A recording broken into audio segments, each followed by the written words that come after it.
Friends, शादियों का season है, घर में 2-2 शादियाँ थी, तो बहुत सारी मिठाई इकट्ठी हो गई।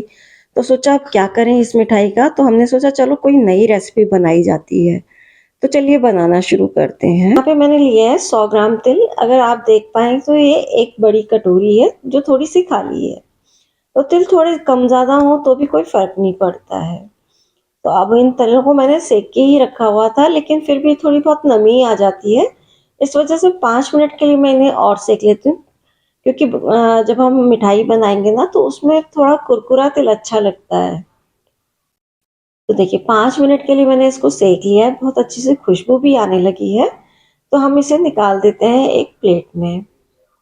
और अब ये जो पैन है ये गरम है, तो हम इसी में डाल देंगे बर्फ़ी। तो ये बर्फ़ी मैंने छोटे-छोटे टुकड़ों में तोड़ ली है और इसको ग्राम में अगर नापते हैं तो ये है 400 ग्राम। 400 ग्राम से हम ये मिठाई बनाने वाले हैं। तो अब हम इसे धीरे-धीरे लो फ्लेम पर ही चलाते रहेंगे। तो पैन गरम है तो फिर धीरे-धीरे मेल्ट होते जाएगा और बर्फ़ी का मावा बन जाएगा। और इसमें हमें एक्स्ट्रा चीनी डालने की बिल्कुल भी ज़रूरत नहीं है, क्योंकि जो बर्फ़ी में चीनी है ना वही काफ़ी होती है।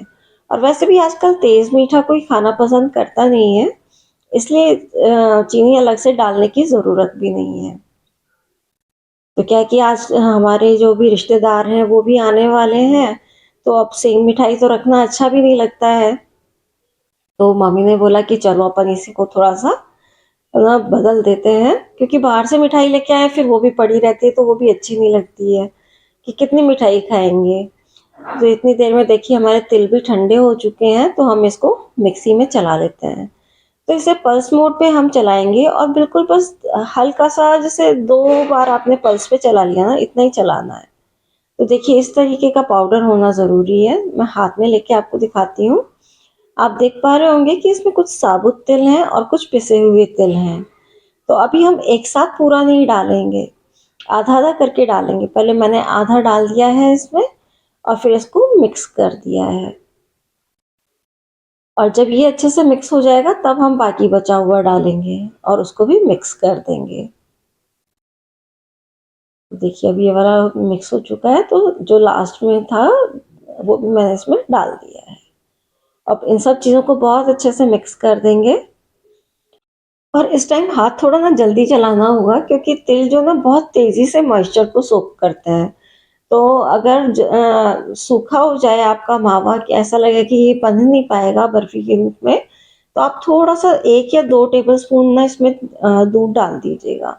उससे ये थोड़ा पतला हो जाएगा और आपको बर्फ़ी जमाने में ईज़ी रहेगा। तो लेकिन अभी हमारा सही है, तो हमने फटाफट से एक थाली के अंदर घी लगा के पहले से रखा हुआ था, तो उसमें सारी की सारी इस बर्फ़ी को हम पलट देंगे। देखिए, सारा जैसे ही आ जाता है और उसके बाद फटाफट से इसको ना थपथपाते हुए हम पूरे को जमा देंगे। तो इस काम को कर रही है मेरी सासू माँ। वो एक्सपर्ट हैं इन सब चीज़ों की, मुझे तो इतना ज़्यादा नहीं आता, मैं तो अभी भी सीख ही रही हूँ। तो इस तरीके से पलटे की मदद से आप ऐसे दबा-दबा के इसको बिल्कुल चक्की की तरह जमा दीजिए। देखिए पहले तो वो पलटे से ही कर रही हैं, क्योंकि बहुत गरम है इस टाइम पे मावा ना, तो अपन हाथ लगाएँगे तो हाथ हमारा जल सकता है। अब एकदम ऐसे पलटे से थपथपा दिया उन्होंने, ताकि अच्छे से ना कोई किसी तरह का गैप ना रहे बीच में बर्फ़ी के। और अब उन्होंने अपने जैसे छूने लायक हो गया है, तो हाथों की मदद से वो इसको शेप दे रही हैं। अब मैं मम्मी से कह रही हूँ कि मम्मी ना इतनी सारी उँगलियों के निशान भी अच्छे नहीं लग रहे हैं, तो अपन एक बार इस पे ना बेलन चला देंगे। तो कह रही हैं ठीक है, चल पहले मैं बिठा देती हूँ इसको अच्छे से, फिर बेलन भी चला देंगे। तो देखिए बिल्कुल अच्छे से उन्होंने शेप बिठा दी है बर्फ़ी की और अब एकदम सॉलिड हो गई। जैसे कि एक बर्फ़ी होती है ना, तो उस बर्फ़ी से हमने तिल वाली बर्फ़ी बना ली है। फ्रेंड्स, सर्दियों का मौसम है तो तिल तो हमें खाने ही चाहिए। बच्चे वैसे तो तिल खाएँ ना खाएँ, लेकिन ऐसे बर्फ़ी में मिला दिया है ना, तो इतनी टेस्टी बर्फ़ी बन के तैयार होती है कि सबको बहुत पसंद आती है। बच्चे भी आराम से खाते हैं। तो देखिए मैंने थोड़ा-सा बेलन चला दिया, उससे एकदम स्मूथ सरफेस हो गई है और आप देख पा रहे होंगे कि घी कितना ज़्यादा आ गया है इसमें। तो ये लीजिए हमारी बर्फ़ी तैयार है। अब 1 घंटे के लिए हम इसे ऐसे ही छोड़ देंगे और 1 घंटे बाद हम काट लेंगे इसको पीसेस में। तो पीसेस आप अपने हिसाब से रख सकते हैं, छोटे बड़े जैसा भी आप रखना चाहें उसी हिसाब से आप इसे काट लीजिए। मैं तो नॉर्मल चौकोर शेप में काट रही हूँ, लेकिन आप अगर डायमंड शेप पसंद करते हैं तो डायमंड शेप में भी काट सकते हैं, और आप चाहें तो इसके लड्डू भी बना सकते हैं। अगर आपको लड्डू रखना ज़्यादा पसंद हो तो आप लड्डू के शेप में भी इसको कर सकते हैं। बस ऐसा है, थोड़ा थोड़ा पोर्शन आप लीजिए हाथों में और दोनों हाथों के बीच में गोल गोल घुमाइए और आपके लड्डू तैयार हो जाएंगे। तो ये आपकी चॉइस है, आप जैसे भी करना चाहें वैसे ही कर सकते हैं। तो देखिए इस तरह से पहले हम एक तरफ से सारे कट लगा लेंगे, इसके बाद थाली को घुमा लेंगे और घुमाने के बाद इसमें कट लगाना शुरू कर देंगे। बस इसी तरीके से कट लगा लीजिए। बहुत इजी रेसिपी है फ्रेंड्स, कोई भी बना लेता है। ना ही इसमें कोई क्वांटिटी का इतना झंझट आता है, क्योंकि ना कि थोड़ा तिल कम हो गया तो भी कोई फ़र्क नहीं पड़ेगा, कोई मावा थोड़ा कम हो गया तो भी कोई फ़र्क नहीं पड़ेगा। तो देखिए कितनी बढ़िया बर्फ़ी हमारी बनके तैयार हो गई है। आप पास से देखिए कि कोई कह ही नहीं सकता कि हम बाज़ार से नहीं लेके आए हैं। देखिए कितनी सुंदर लग रही है हमारी बर्फ़ी, और बहुत कम मेहनत में 5 से 10 मिनट के अंदर ही ये बर्फ़ी बनके तैयार हो जाती है।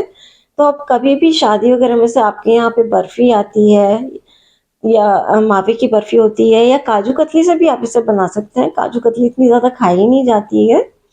वही आजकल तो ट्रेंड है कि विदाई में ना हमेशा काजू कतली ही दी जाती है। लेकिन मुझे तो पहले के ज़माने में जो दी जाती थी ना वही ज़्यादा पसंद आती है। जो होती थी ना मिक्स मिठाई, जिसमें शक्करपारे भी होते थे, मठरी होती थी और लड्डू होते थे मोटी बूंदी वाले। बेस्ट मिठाई वही थी।